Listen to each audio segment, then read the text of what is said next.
Praise the lord. యేసుక్రీస్తు నామంలో మీ అందరికీ శుభములు తెలియజేస్తూ ఉన్నాను. ఆర్థికపరమైన అభివృద్ధి అనేటువంటిది ప్రతివారు ఆశించేటువంటిది, అవసరమైనటువంటిది కూడాను. మరి ఆధ్యాత్మికమైన జీవితానికి, ఆర్థిక జీవితానికి చాలా దగ్గర సంబంధాలు ముడిపడి ఉంటాయన్నమాట. బైబిల్ గ్రంథం సెలవిస్తూ ఉంది ఏంటంటే, నా ప్రియుడ ఆత్మలో వర్ధిల్లుచున్న ప్రకారం ఆమేన్. ఆత్మలో వర్ధిల్లి ఆగిపోమని చెప్పట్లేదు. అన్ని విషయాల్లో అంటే ఆర్థికంగా, ఆత్మీయంగా, సంఘంలో, సమాజంలో అన్ని విషయాలను వర్ధిల్లాలన్న దేవుని యొక్క ఉద్దేశం. ఆదికాండం 1:8 యేసుప్రభువారు అంటే దేవుడు మనుషులను తయారు చేసి ఆదాము అవ్వను సృష్టించిన తర్వాత వారిని చేసి వారిని నుంచోబెట్టి వారితో పలికిన మొట్టమొదటి మాట ఆశీర్వాదం. వారిని ఏ విధంగా ఆశీర్వదించాడంటే, మీరు ఫలించి విస్తరించి అభివృద్ధి పొంది భూమి నిండించి లోపరిచి నిలబడి చేయమని చెప్పాడు. దేవుని ఉద్దేశం నువ్వు ఏలుబడి చేయటం, దేవుని యొక్క ఉద్దేశం నువ్వు ఫలించడం, దేవుని యొక్క ఉద్దేశం నువ్వు అభివృద్ధి చెందటం. హల్లెలూయా.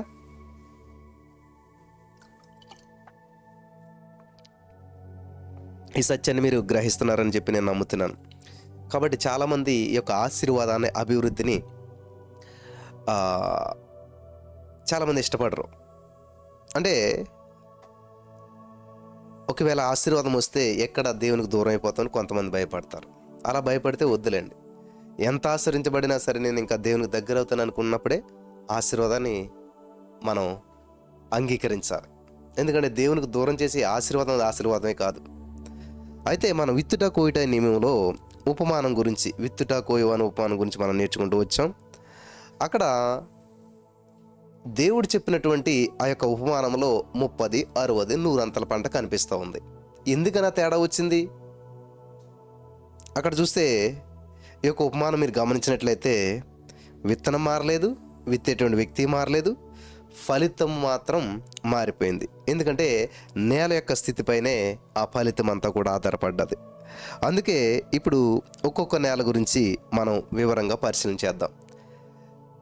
అర్థమైందా? విత్తువాడిలో ఏమైనా ఉందంటే ఏమీ లేదు, విత్తనంలో కూడా ఏమీ లేదు. కాబట్టి నేలలో ఉంది. నేల మారితే పరిస్థితి మారింది. కాబట్టి నేల ఎన్ని నేలలు ఉన్నాయో, ఏ విధంగా ఉన్నాయో, అసలు నేల దేనికి సాదృశ్యమో మనం దాన్ని ఈరోజు ధ్యానం చేద్దాం. సరే, మొట్టమొదటిగా మనం గమనించినట్లయితే త్రోవ ప్రక్కన పడిన విత్తనము. త్రోవ ప్రక్కన చూద్దామా? సో దీనికే మనం ఆధ్యాత్మికంగా అప్లై చేసుకుని ముందుకెళ్ళిపోదాం. ఇక్కడ మనం చూసినట్లయితే ప్రియులారా, వీళ్ళకి ఏం పేరు పెడితే బాగుంటుందంటే త్రోవ ప్రక్క క్రైస్తవుడు. నేల అంటే ఎవరు? మనమే కదా, హృదయమే. కాబట్టి హృదయం కలిగిన మన గురించే. కాబట్టి వీళ్ళంతా కూడా వాక్యం వినటానికి వచ్చినటువంటి క్రైస్తవులే. కానీ ఎటువంటి క్రైస్తవులు అనేటువంటిది ఈ 4 రకాల నేలలు ఉన్నాయి కదా, ఈ నేలలు అనగా క్రైస్తవులే. మొట్టమొదటి క్రైస్తవులు అంటే త్రోవ ప్రక్కన, వే సైడ్ అంటే వే సైడ్ పక్కనే. ఈజీగా మంచిగా అర్థమయ్యేలా చెప్పాలంటే ఫుట్పాత్ క్రిస్టియన్స్. ఎవరంటండి? ఫుట్పాత్ అంటే రోడ్డుకి ఎక్కడ ఉంటుంది ఇది? ఫుట్పాత్ అనేటువంటిది పక్కనే ఉంటుంది, రోడ్డు మీద ఉండదు. రోడ్డు పక్కనే ఉంటుంది, దాని మీద నడుస్తారు మనుషులు, దాని మీద నడాలి, రోడ్డు ఎక్కకూడదు. రోడ్డు మీద వాహనాలు ఉంటాయి, ప్రమాదం కదా.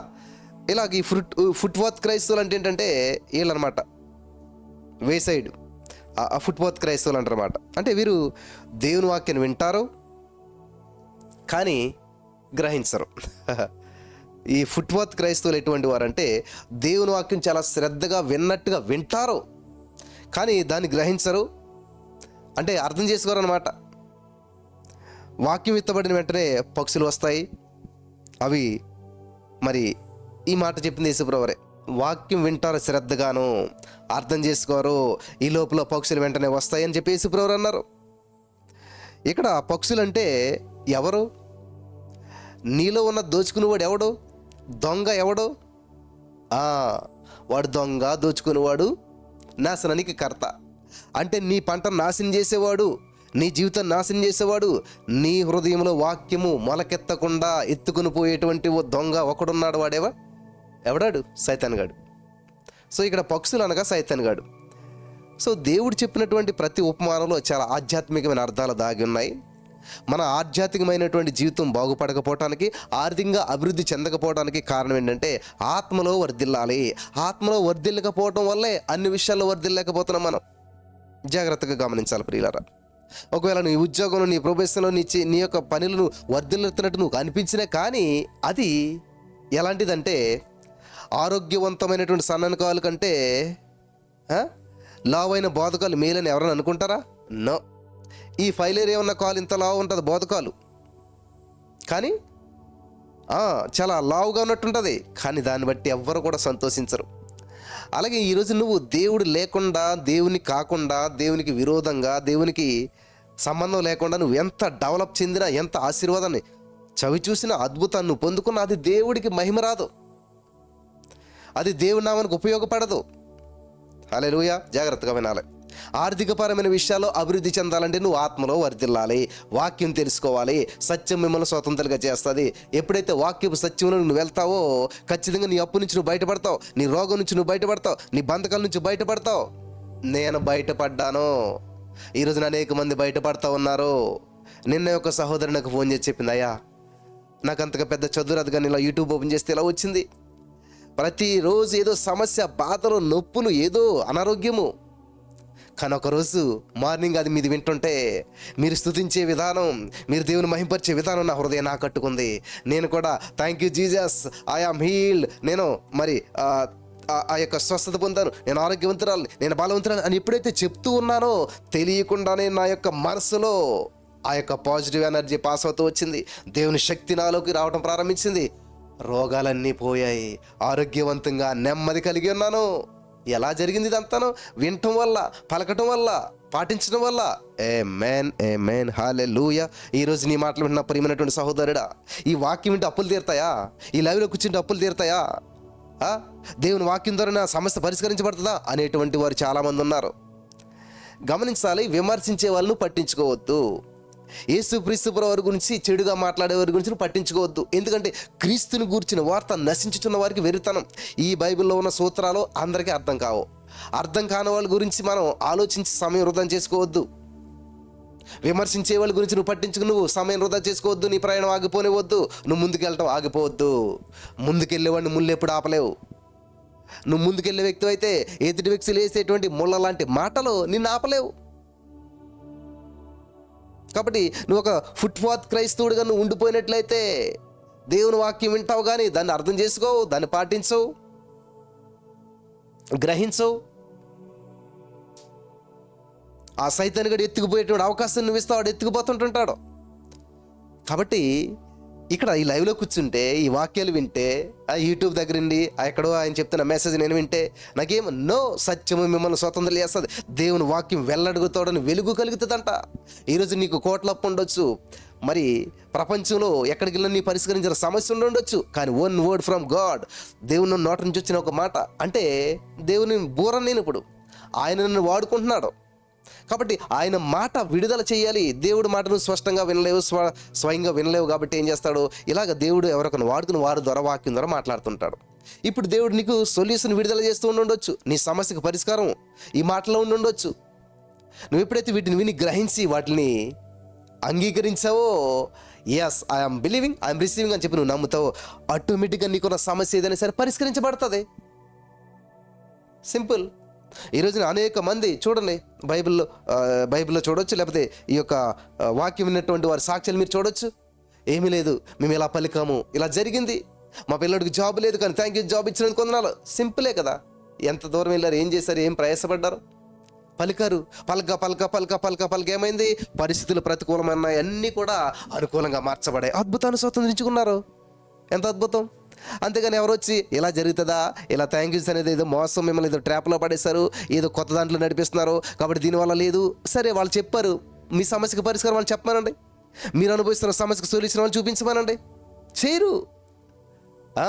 నడవరో నడిచేవారు నడవనివ్వరు, తినరు తినేవారు తిననివ్వరు. ఒక సామెత ఉంటే తెలుగులో, అమ్మ పెట్టదంట, అడుక్కు తిననివ్వదంట. అర్థమైందా? అమ్మ పెట్టదంట, అడుక్కు తిననివ్వదంట. అంటే అమ్మ దగ్గర పెట్టే సామర్థ్యం లేదు. అలాగని చెప్పి నువ్వు పక్కన అడుగు తిన్నాను, ఎవరిని అడగొద్దు, మనకు నామోసు, మనకు నింద, మనకు అవమానం అని చెప్పి ఆ తల్లి ఏం చేస్తుందంట? అడుగు తినవదంట. అలాగే ఈ రోజున చాలామంది సత్యాన్ని గ్రహించనివ్వరు. వింటున్నారా? దేవుని యొక్క వాక్యాన్ని వాళ్ళు తెలుసుకోనివ్వరు. హల్లెలూయా.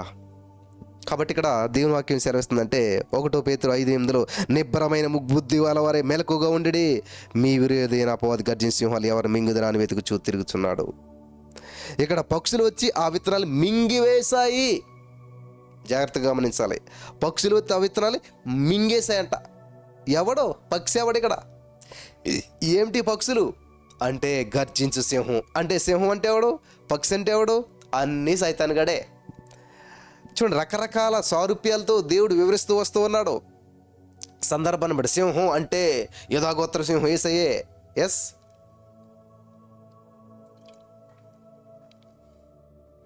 ఈ సింహం యూదాగోత్ర సింహం కాదు, గర్జించే సింహం, నిన్ను మింగేసే సింహం. కాబట్టి ప్రతి సింహము మంచిది కాదు. నువ్వు జాగ్రత్తగా గమనించాలి. అందుకే మెలకువగా ఉండాలి. అందుకే సత్యం గ్రహించాలి. హల్లెలూయా.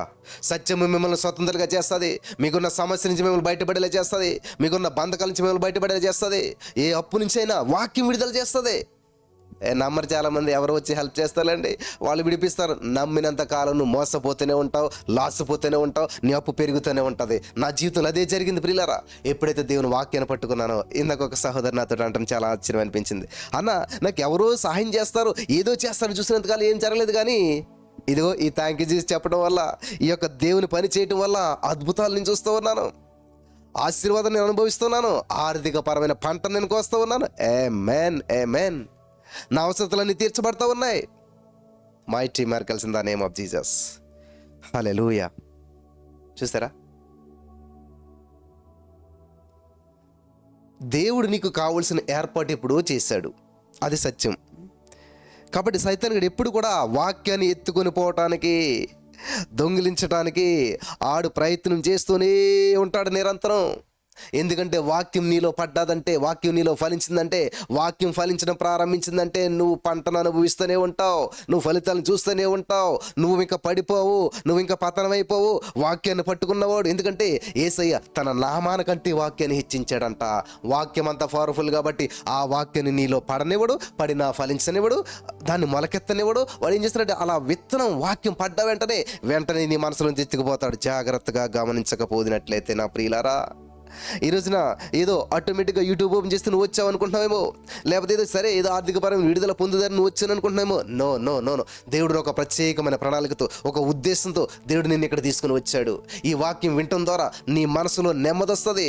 నీ హృదయం సిద్ధపడినటువంటి పొలంలా ఉన్నది. ఇప్పుడు ఈ మంచి విత్తనాలందరూ నాటుతూ ఉండగా నూరంతల పంట అనుభవిస్తావు. నువ్వు ఐశ్వర్యవంతుడవుతావు, ఆరోగ్యవంతుడవుతావు, అద్భుతాలను స్వతంత్రించుకుని అసలైన జీవితం, క్రీస్తు ఆశించిన జీవితాన్ని నువ్వు జీవించగలుగుతావు.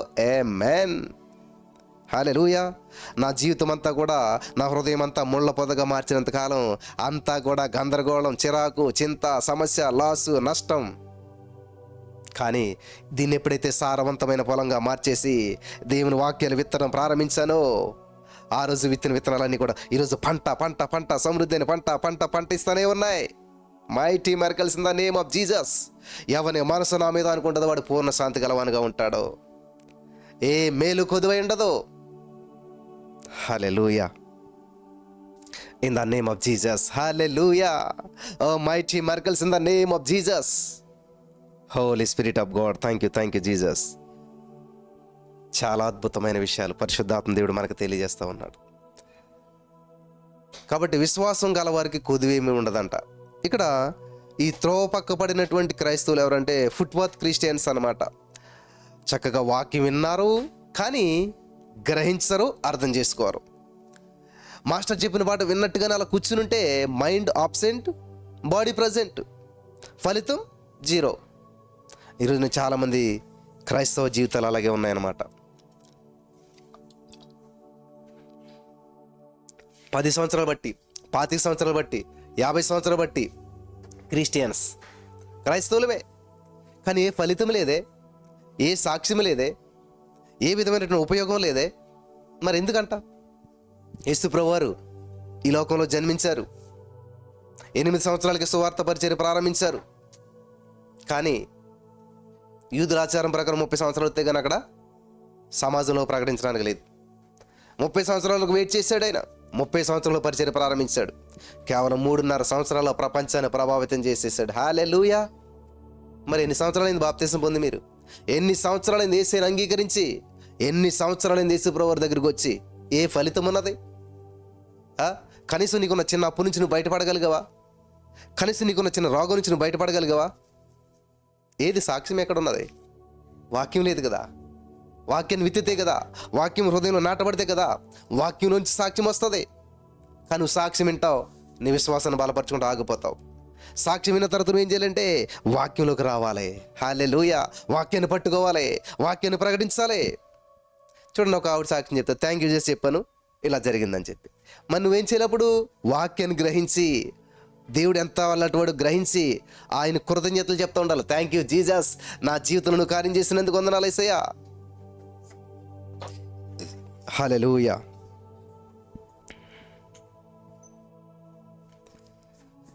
సైతానుడు ఎప్పుడు ప్రయత్నం చేస్తాడు, దొంగ దొంగ దొంగ. వాక్యం అనే విత్తనాన్ని వాడు దొంగిలించినట్లయితే మనిషి యొక్క బంగారు భవిష్యత్తును అంతా కూడా సులభంగా దొంగిలించవచ్చు. హల్లెలూయా. ఎందుకంటే విత్తనం లేకుండా పంట రాదు కదా. విత్తనం లేకుండా పంట రాదు. ఆ విత్తనాన్ని దొంగిలించేస్తే మనిషి ఫలించడు. పంట ఎక్కడొస్తుంది? వింటున్నారా? పంట ఎక్కడొస్తుంది? ఈ విషయాన్ని మీరు గమనించాలి. సైతానుగాడు విత్తనాన్ని ఇప్పుడు దొంగిలించగలుగుతాడు. సైతానుగాడు వాక్యాన్ని ఎప్పుడు దొంగిలించగలుగుతాడు? సైతానుగాడు ఎప్పుడు దొంగతనం చేయగలుగుతాడు? చూద్దాం. మత్తయి సువార్త 13:19 ఎవడైనను రాజ్యమును గూర్చిన వాక్యం వినియు గ్రహింపక ఉండగా దుష్టుడు వచ్చి వాని హృదయంలో విత్తబడిన దానిని ఎత్తుకొని పోవును. త్రోవ పక్కన విత్తబడిన వాడు వీడే. చూసారా? విత్తబడిన వాడు వీడే. మనం విత్తనం అనుకుంటా ఉన్నాం అక్కడ. కానీ ఇక్కడ విషయం ఏంటంటే ప్రియులారా, చాలా జాగ్రత్తగా గమనించాలి. ఇది మన గురించి తెలియజేయబడుతున్నటువంటి వాక్యం. త్రోవ పక్కన. ఎప్పుడైతే దేవుని వాక్యం నువ్వు గ్రహించవో, అర్థం చేసుకోవో, అప్పుడు మాత్రమే వాక్యమును దొంగిలించగలుగుతాడు సైతానుగాడు. నువ్వు వాక్యాన్ని గ్రహించినంత కాలం దానికి రూట్ లేదు. నువ్వు వాక్యాన్ని అర్థం చేసుకోలేనంత కాలం అది గుచ్చబడదు, నీ హృదయంలో వాక్యం గుచ్చుకోలేదనుకో, వాక్యం హత్తుకోలేదనుకో, నీకు వాక్యం అర్థం కాలేదనుకో, ఖచ్చితంగా సైతానుగాడు దొంగిలించుకుపోతాడు, పెళ్ళగించుకుపోతాడు. ఎప్పుడైతే వాక్య విత్తనాలు నీలో లేదో, విత్తనం లేదు కాబట్టి పంట లేదు, ఫలితం లేదు. అందుకే ఎన్ని సంవత్సరాలు అయినా సరే అదే స్థితిలో ఉండిపోతావు, అదే క్రైస్తవుడిగా ఉంటావు, అదే విశ్వాసగా ఉంటావు, అదే జీవితం. సాక్ష్యం ఉండదు, వాక్యం ఉండదు, ఫలితం ఉండదు, ఫైనాన్షియల్ గ్రోత్ ఉండదు. గమనించాలి ప్రియులారా. హల్లెలూయా. మత్తయి సువార్త 15:10 ప్రకారం మనం ఏం చేయాలంటే విని గ్రహించాలి. ఆమేన్. హల్లెలూయా. కాబట్టి ఎప్పుడైతే వాక్యాన్ని నువ్వు గ్రహించవో, స్వీకరించవో, అంగీకరించవో, అప్పుడు మాత్రమే అపవాదిగాడు వాక్యాన్ని దొంగిలించగలుగుతాడు. అందుకనే యేసయ్య ఏమన్నాడు తెలుసా? మత్తయి 15:10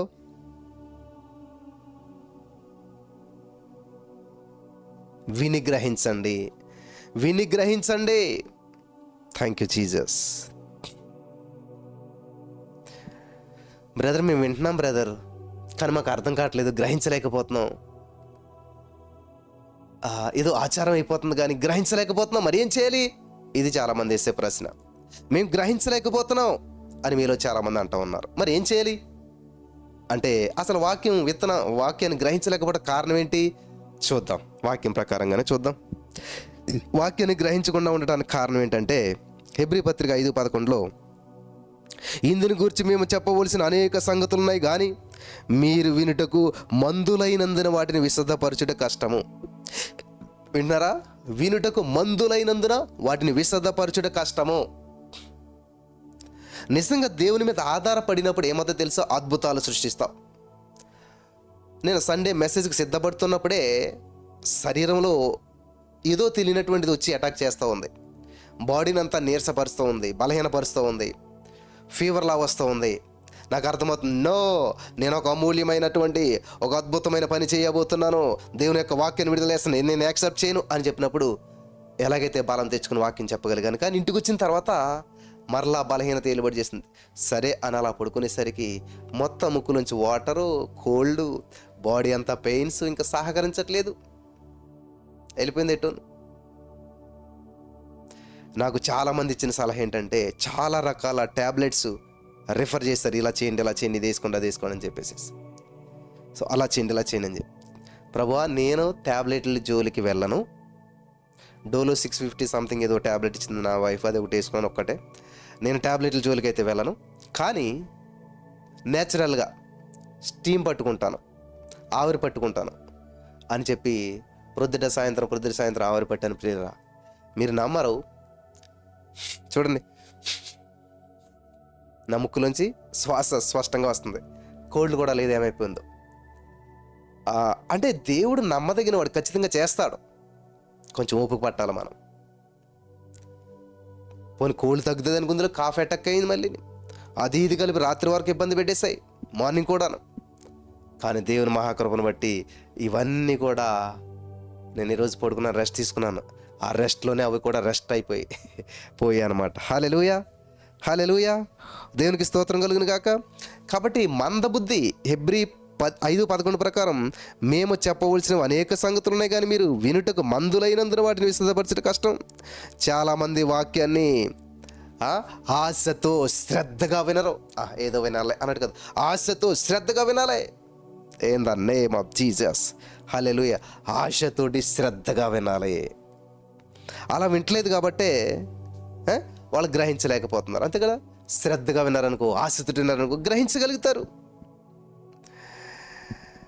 మత్తయి సువార్త 13:13-15 ఇందు నిమిత్తం నేను ఉపమారీతిగా వారికి బోధించుచున్నాను. ఈ ప్రజలు కన్నులారా చూచి, చెవులారా విని, హృదయంలో గ్రహించి మనస్సు త్రిప్పుకొనిరి. నా వలన స్వస్థత పొందకుండానట్లు వారి హృదయం కొవ్వింది. వారి చెవులు వినుటకు మందులైనవి, వారు తమ కన్నులు మూసుకొని ఉన్నారు గనుక మీరు వినుట మట్టుకు విందురు కానీ గ్రహించనే గ్రహింపరు, చూచి మట్టుకు చూతురు కానీ ఎంత మాత్రం తెలుసుకొనరు అని యెషయా చెప్పిన ప్రవచనం వీరి విషయమే నెరవేరుచున్నది. వీరు అనేక సంవత్సరాల నుండి క్రైస్తవులుగా ఉంటారు, కానీ ప్రియులారా, వీరి జీవితం ఫలవంతంగా ఉండకపోవటానికి ఒక ముఖ్యమైన కారణం వాక్యం వారికి సరిగా అర్థం కాకపోవటమే. హల్లెలూయా, దేవునికి స్తోత్రం కలుగును గాక. ఏంటంటే వాక్యం అర్థం కాకపోవటం వలన వాళ్ళు ఏం చేస్తున్నారు, చాలా కాలం బట్టి క్రైస్తవ జీవితం జీవిస్తూ ఉన్నారు, కానీ ఫలితం లేనటువంటి క్రైస్తవ జీవితం. ఇక్కడ పాపాన్ని గురించి వాక్యం అర్థమవుతే పాపం ఏలుబడి చేయనివ్వరు. పాపం గురించిన వాక్యం నీకు అర్థమైందంటే పాపాన్ని ఏలుబడి చేయనివ్వవు. రక్షణ గురించిన వాక్యం నీకు అర్థమైతే నువ్వు రక్షించబడతావు, రక్షణ పొందుతావు. స్వస్థత గురించిన వాక్యం నీకు అర్థమైతే ఆరోగ్యంగా జీవిస్తావు, ఆరోగ్యాన్ని పొందుకుంటావు. ఆర్థికపరమైన విషయాల గురించిన వాక్యం నీకు అర్థమైతే ఐశ్వర్యం నువ్వు అనుభవిస్తావు. ఆమేన్, హల్లెలూయా. ఆర్థిక సమృద్ధి గురించిన వాక్యం నీకు అర్థమైనట్లయితే ఐశ్వర్యవంతులుగా నువ్వు జీవిస్తావు. ఎస్, ఐశ్వర్యవంతులుగా నువ్వు జీవిస్తావు. దేవుని నీతిని గురించిన వాక్యం నీకు అర్థమైనట్లయితే పరిశుద్ధంగా జీవిస్తావు నువ్వు. మా చెప్పండి, ఇప్పుడు అర్థమైందా వాక్యం? బ్రదర్, పరిశుద్ధంగా ఉండాలనుకుంటున్నాను కానీ బ్రదర్ ఉండలేకపోతున్నాను బ్రదర్. నేను ఐశ్వర్యవంతుడిగా ఉండాలనుకుంటున్నాను, కానీ ఉండాలనుకుంటున్నా అంటే నీకు ఆర్థికపరమైనటువంటి ఆర్థిక సమృద్ధిని గురించిన వాక్యం నీకు అర్థం అవ్వలేదు కాబట్టే పేదరికంలో, అప్పుల్లో, సమస్యలు ఉండిపోతూ ఉన్నాం.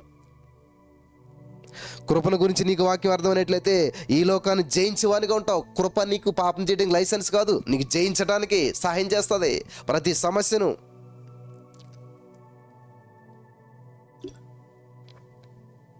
హల్లెలూయా, హల్లెలూయా. బాప్తిసం గురించిన వాక్యం అర్థమైతే ఖచ్చితంగా బాప్తిసం తీసుకోవడానికి సాకులు చెప్పరు. పరిశుద్ధాత్మ బాప్తిసం, భాషల గురించి వాక్యం అర్థమైనట్లయితే వారి జీవితంలో క్షేమాభివృద్ధి పొందుకుంటారు. హల్లెలూయా. అపోస్తలుల కార్యాలు 14:1 ఈ కొనియలో జరిగినదేమనగా వారు కూడి యూదుల సమాజ మందిరంలో ప్రవేశించి తేటగా బోధించినందున అనేకులు యూదులను గ్రీసు దేశస్తులను విశ్వసించిరి. హల్లెలూయా. తేటగా. నేను కూడా చాలా స్పీడ్గా మాట్లాడేవాడిని. ఇప్పుడు ఏం చేశానంటే కొంచెం ఆగాను, నెమ్మదిగా మాట్లాడటం ప్రారంభించాను. ఎందుకు? తొందరగా 10 మాటలు మాట్లాడే కంటే నెమ్మదిగా 2 మాటలు మాట్లాడితే చాలా అర్థమయ్యేలాగా అనిపించింది. హల్లెలూయా. ఇక్కడ మనం గమనించాలి ప్రియులారా, దేవుడు మన జీవితంలో చేసే అద్భుతమైన కార్యాలను బట్టి అనేక మంది ఆశ్చర్యపోవాలి. దేవుడు మన పట్ల గొప్ప గొప్ప ప్రణాళికలు కలిగి ఉన్నాడు. ఖచ్చితంగా ఆ ప్రణాళిక నెరవేరాలని అంటే నువ్వు ఆయనకి సబ్మిట్ అవ్వాలి. ఆయన నీ పట్ల కలిగిన ఉద్దేశానికి నువ్వు అనుకూలంగా ఉండాలి. అప్పుడు అద్భుతమైన ఫలితాలు చూస్తావు. దేవుడు అనుకున్నది ఒకటి, మనం అనుకున్నది ఒకటి అయినప్పుడు మ్యాచ్ అవ్వలేనప్పుడు మిస్ మ్యాచ్ అవుతుంది, ఫలితాలు శూన్యమవుతాయి. వింటున్నారా? అందుకే దేవుడు వాక్యాన్ని గురించినటువంటి సర్వసత్యంలోనికి మనల్ని నడిపించడానికి పరిశుద్ధాత్మ దేవుని పంపించాడు. పరిశుద్ధాత్మ దేవుని యొక్క పని ఏమిటి అని మనం ఆలోచన చేసినట్లయితే ప్రియులరా, పరిశుద్ధాత్మ దేవుడు క్రొత్త విషయాలు ఏం బోధించాడు, కానీ యేసుక్రీస్తు ప్రభువులో ఉన్న విషయాలు, యేసుక్రీస్తు ప్రభువు బోధించిన విషయాలనే మనకు అర్థమయ్యేలా చేస్తాడు. హల్లెలూయా. ఈ సత్యాన్ని మీరు గ్రహించాలని ప్రభు పేరట నేను మనవి చేస్తూ ఉన్నాను. కాబట్టి ఇక్కడ మన వాక్యం అర్థం అవ్వాలంటే పరిశుద్ధాత్మ దేవుడు సహాయం కావాలి. అందుకనే దేవుడు పరిశుద్ధాత్మ దేవుడు మనకిచ్చాడు వాక్యాన్ని అర్థం చేసుకోవటానికి. తేటగా వాక్యాన్ని వివరించేటువంటి నిమిత్తం 5 అంతల పరిచర్యలో బోధకులను సంఘక్షేమం కొరకై దేవుడు ఒక వరంగా ఇచ్చాడు. బోధకుల్ని కొంతమంది చెప్తే వాక్యం ఎంత బాగా అర్థమవుతుందండి, కొంతమంది వివరిస్తుంటే ఎంత అద్భుతంగా వినబుద్ధేస్తుంది, కొంతమంది చెప్తే అస్సలు బోరు కొట్టేస్తుంది మనకి, కొంతమంది చెప్తుంటే అబ్బా ఇంకా చెప్తే బాగుండు, వినాలనిపిస్తుంది. హల్లెలూయా. అక్కడ మీకు తెలిసిపోతుంది అది పరిశుద్ధాత్మ దేవుడు మాట్లాడే మాట నీకు వినసంపుగా ఉంటుంది, వినబుద్ధేస్తుంది, హృదయం మండుతూ ఉంటుంది, రోషం పుడుతుంది, పరిశుద్ధంగా ఉండాలని నిర్ణయాలు తీసుకుంటావు. ఆమేన్. ఉదాహరణకి మనం చూసినట్లయితే కొలసీ సంఘం, మరి కొలసీ సంఘం తెలుసు కదా, కొలసీ పత్రిక. ఆ కొలసీ సంఘం అంట అత్యధికంగా వర్ధిల్లుతుందంట. హల్లెలూయా. 3 విషయాల్లో కొలసీ సంఘం చాలా అత్యధికంగా వర్ధిల్లుతున్నదంట. ఏంటి ఆ విషయాలంటే, మరి 1 పరలోకమందున నిరీక్షణ, 2 క్రీస్తునందున విశ్వాసం, 3 ఏంటంటే పరిశుద్ధులందరిపైన ఉన్న ప్రేమ. వింటున్నారా ప్రియులరా? కొలసీ సంఘం ఈ 3 విషయాల్లో కూడా అత్యధికంగా వర్ధిల్లుచు ఉన్నదంట. విశ్వాసము, నిరీక్షణ, ప్రేమల యందు కొలసీ సంఘం వర్ధిల్లుచు ఉంది. కారణం ఏంటంటే కొలసీ పత్రిక 1:6లో ఈ సువార్త సర్వలోకములో ఫలించుచు వ్యాపించుచున్నట్టుగా మీరు దేవుని కృపను గూర్చి విని సత్యముగా గ్రహించిన నాట నుండి మీలో సైతం ఫలించుచు వ్యాపించుచున్నది. హల్లెలూయా. అర్థమైందా? ఈ వచనం ఉంది. ఈ సంగతులన్నింటినీ కూడా వీరు ఎఫ్ఎఫ్రా వల్ల నేర్చుకున్నారు, మార్చుకున్నారు, అమలు చేస్తున్నారు. ఆమేన్. ఎందుకని ప్రతిరోజు వాక్యం వినాలంటే నేర్చుకోవటానికి, మార్చుకోవటానికి, ఫలించటానికి. ఎఫ్ఎఫ్రా ఈ కొలసీ సంఘానికి వేటిని గురించి బోధించుంటాడు అసలని? ఎఫ్ఎఫ్రా ఈ కొలసీ సంఘానికి ఏం బోధించాడు? ఎఫ్ఎఫ్రా వల్ల వీళ్ళు ఇంత అద్భుతాలు ఎలా పొందుకోగలుగుతున్నారు, ఏం నేర్చుకున్నారు, ఏం పాటించారు అని చూసినట్లయితే 3 విషయాలు మనం చూద్దాం. వారు గ్రహించినట్లుగా విశ్వాసం గురించి బోధించాడు, వారు గ్రహించినట్లుగా నిరీక్షణ గురించి బోధించాడు, వారు గ్రహించినట్లుగా పరిశుద్ధులందరి ఎడల ప్రేమను గురించి బోధించాడు. విశ్వాసము, నిరీక్షణ, ప్రేమ. చూసారా? కాబట్టి ఇక్కడ వాగ్దానం నెరవేర్చడానికి మొదటి మెట్టు వాక్యాన్ని గ్రహించడమే. ఆమేన్.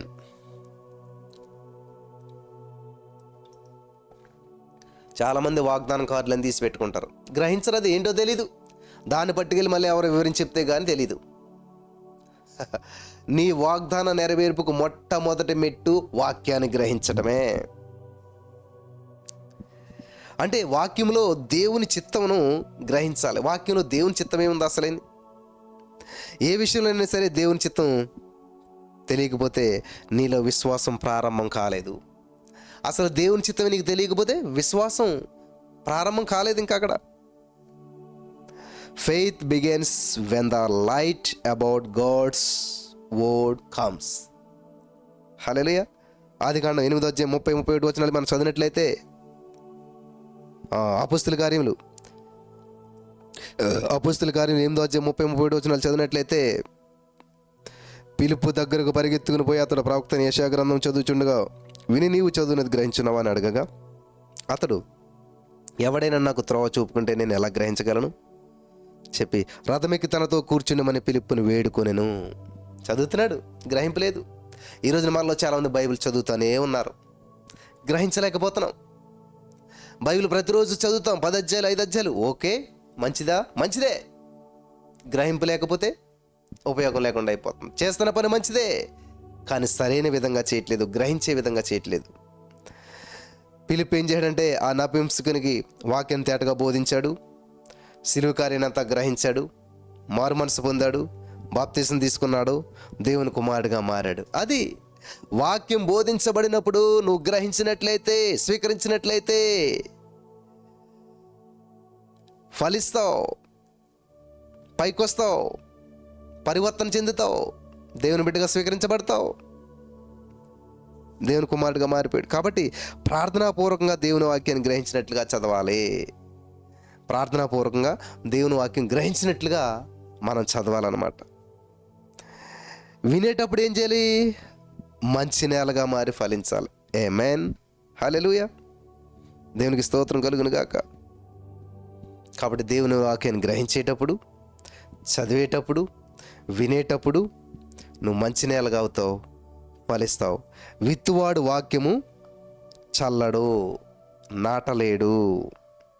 గమనించాలి, విత్తేవాడు ఏం చేశాడంటే వాక్యాన్ని చల్లాడు, నాటలేదు. దేవునికి స్తోత్రం కలుగును గాక. విత్తేవాడు ఏం చేశాడంటే వాక్యాన్ని చల్లాడు, నాటలేదు. ఎప్పుడైతే వాక్యము నువ్వు గ్రహించదవో అప్పుడే చల్లబడిన విత్తనం కాస్త నాటబడుతుంది. చల్లరు అలా వేసినట్టు ఏం చేయాలి? భూమి ఏం చేయాలి? గ్రహించాలి. అది మెత్తగా ఉండి, మరి నేను కూడా విత్తనాలు చల్లేవాడిని, నాకు తెలుసు. అదే దాన్ని ఏం చేస్తారంటే బాగా దున్ని, గట్టిగా ఉన్న నేలనంతా దున్నేసి దాంట్లో వాటర్ పెట్టి దాన్ని మళ్ళీ తొక్కేసి మెత్తగా చేస్తారు. ఎప్పుడైతే విత్తనాలు ఇలా చల్లారో ఆ భూమి ఏం చేస్తుంది తెలుసా? గ్రహించేస్తుంది. ఆ వేసిన విత్తనం ఏమవుతుందంటే ఆ మట్టి మెత్తగా ఉండటం వల్ల ఆ మట్టిలోకి దిగుతుంది లోపలికి. ఆమేన్, అర్థమవుతుందా? చేసి చూపించే బాగుండేది కానీ లేదు ఇప్పుడు. అర్థం, తడి మట్టిలో కొంచెం మెత్తని మట్టిలో ఏమవుతుందంటే ఈ విత్తనం ఇలా చల్లేసరికి అది అక్కడ పడుతుంది. పడ్డ వెంటనే ఆ భూమి ఏం చేస్తుంది? విత్తనాన్ని గ్రహిస్తుంది. అంటే మట్టి లోపలికి వెళ్ళిపోద్ది. ఎప్పుడైతే ఆ మట్టి లోపలికి వెళ్ళిందో, ఒకవేళ ఏ పక్షి వచ్చినా కూడా పక్షికి విత్తనం కనపడదు. అది మట్టి లోపలికి వెళ్ళిపోయింది కాబట్టి ఆ భూమి దాన్ని గ్రహించేసింది కాబట్టి పక్షి పట్టుకెళ్తాక అవకాశం లేదు. అర్థమైందని ఎంత నేచురాలిటీ ఉంది ఇందులో. దేవుడు అదే చెప్తున్నాడు, విత్తనాలను విత్తేవాడు విత్తాడు, చల్లాడు, నాటలేదు. కాబట్టి అవి ఎప్పుడైతే నువ్వు గ్రహించేసావో, ఆ యొక్క వాక్యం నువ్వు గ్రహించేసావో, స్వీకరించేసావో, నీ హృదయంలోకి వాక్యం వెళ్ళిపోయిందో, గుచ్చుకుందో, దిగిందో, ఆ వాక్యం నువ్వు అబ్జర్వ్ చేసావో, గ్రహించేసావో, ఇంకా ఎవరు దొంగిలించిన ఎవరి వల్ల కాదు. అర్థమవుతున్న వాళ్ళందరూ ఆమెను చెప్దాం. చాలా పవర్ఫుల్ ప్రియులారు, ఇవన్నీ చాలా జాగ్రత్తగా గమనించాలి. హల్లెలూయా, దేవునికి స్తోత్రం కలుగును గాక.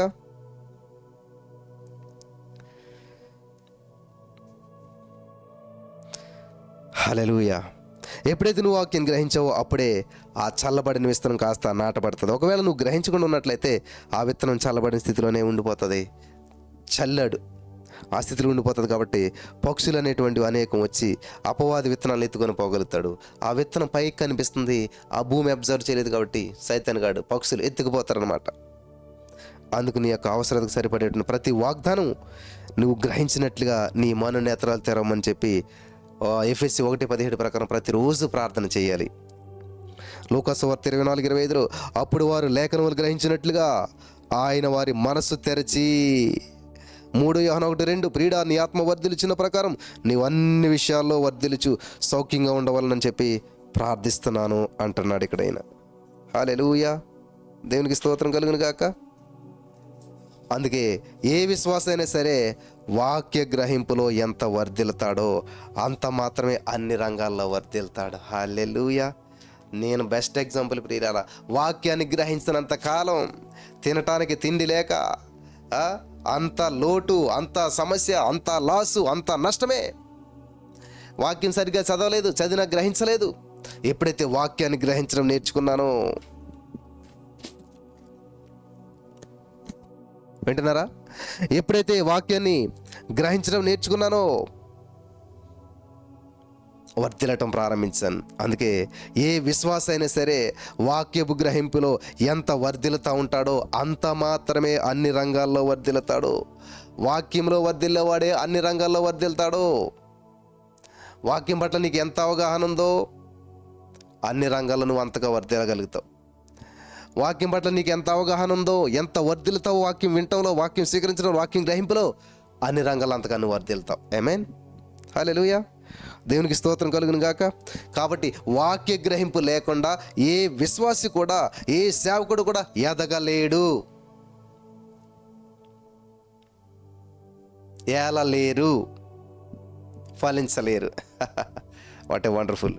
వాక్య గ్రహింపు లేకుండా నువ్వు ఆర్థికంగా, ఆత్మీయంగా, సంఘంలో, సమాజంలో ఏ సేవకుడైనా సరే, ఏ విశ్వాస అయినా సరే ఎదగలేడు, ఏలలేడు, ఫలించలేడు. మళ్ళీ చెప్పనా, వాక్య గ్రహం లేకపోతే ఎదగలేవు, ఏలలేవు, ఫలించలేవు.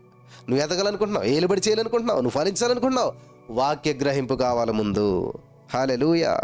గమనించండి, విత్తనం విత్తబడనంత వరకు మామూలుగా అనగా సాధారణ స్థితిలోనే ఉంటుంది. విత్తనం విత్తబడనంత వరకు సాధారణ స్థితిలో, చిన్న స్థితిలోనే ఉంటుంది. ఎప్పుడైతే విత్తబడుతుందో అప్పుడే దానిలో ఉన్నటువంటి సామర్థ్యం విడుదలవుతుంది.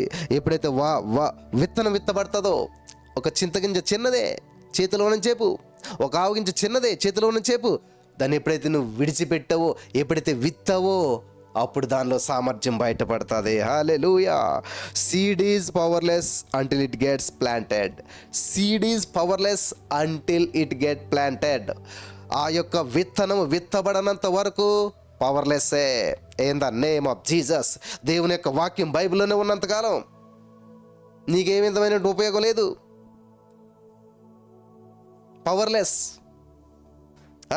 వాగ్దానాలు బైబిల్లో ఉన్నంతకాలం పవర్లెస్గానే ఉంటాయి, నీకు పని చేయవయి. గోడకున్నంతకాలం పవర్లెస్గానే ఉంటాయి. మరేం చేయాలి? నీ జీవితంలో, నీ హృదయంలో నాటబడాలి. ఏం వాగ్దానం చెప్పగలుగుతారు మీరు?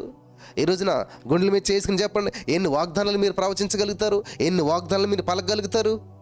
బైబిల్తో సంబంధం లేకుండా, బైబిల్ మరి చూడకుండా ఎన్ని పలకగలుగుతారు? లేదు. దేవునికి మహిమ కలుగును గాక. చాలా జాగ్రత్తగా గమనించాలి. నీ హృదయంలో ఏముంది అది ముఖ్యం, అది నాటబడ్డది. అంతేగాని నీ ఇంట్లో ఎంత విలువైనటువంటి బంగారు మరి శిలాశాసనాలు చేయించి పెట్టుకున్నావో, లేకపోతే ఎక్కడేం పెట్టుకున్నావో, లేకపోతే నీ బైబిల్ బంగారపు అంచుతో చేయించుకున్నావో, లేకపోతే ఏదైనా కాదు. నీ హృదయంలో నాటబడ్డదా? గ్రహించావా? హల్లెలూయా. విత్తనం విత్తబడుతుందో అప్పుడే దానిలో ఉన్న సామర్థ్యం బయటపడుతుంది. కాబట్టి ఈ యొక్క వాక్యం నీ హృదయంలో నాటబడినప్పుడే దాని యొక్క ఫలితం నువ్వు అనుభవించగలుగుతావు, నువ్వు ఫలించగలుగుతావు, ఆర్థికంగా అభివృద్ధి చెందగలుగుతావు, అనేక మందికి దీవెనకరంగా ఉండగలుగుతావు. ఈ వాక్యం వింటున్న ప్రియులారా, నేను దేవుని వాక్యాన్ని వినేవారి గురించి మాట్లాడుతున్నాను. ఎవరైతే ఆశతో వింటున్నారో, ఎవరైతే మరి ఖచ్చితంగా నేను అభివృద్ధి చెందాలి, నేను ఫలించాలనుకుంటున్నారో, నీలో వాక్యం విత్తబడాలి. ఆ వాక్యం నువ్వు గ్రహించగలగాలి, అర్థం చేసుకోవాలి. వాక్యంలో వర్ధిల్చిన ప్రకారం, ఆత్మలో వర్ధిల్చిన ప్రకారం అన్ని విషయాలు ఆటోమేటిక్గా నువ్వు వర్ధిల్లుతావు. పరిశుద్ధాత్మ దేవుడు ఈ రోజున మరి ఫుట్పాత్ క్రైస్తవుల గురించి తెలుసుకోవడానికి సహాయం చేశాడు. కాబట్టి నువ్వు ఫుట్పాత్ క్రైస్తవుడిగా ఉండొద్దు, పవర్ఫుల్ క్రైస్తవుడిగా ఉండాలి, పవర్లెస్ క్రైస్తవుడిగా ఉండొద్దు. పరిశుద్ధాత్మ దేవుడు ఫుట్పాత్ క్రైస్తవుల నుంచి పవర్ఫుల్ క్రైస్తవులుగా మార్చేటువంటి కృపను దేవుడు అనుగ్రహించాడు. నమ్మిన వారు పొందుకొని, స్వీకరించి, అనుభవించి 100 పంటను పొందుదురుగాక. ఆమెన్.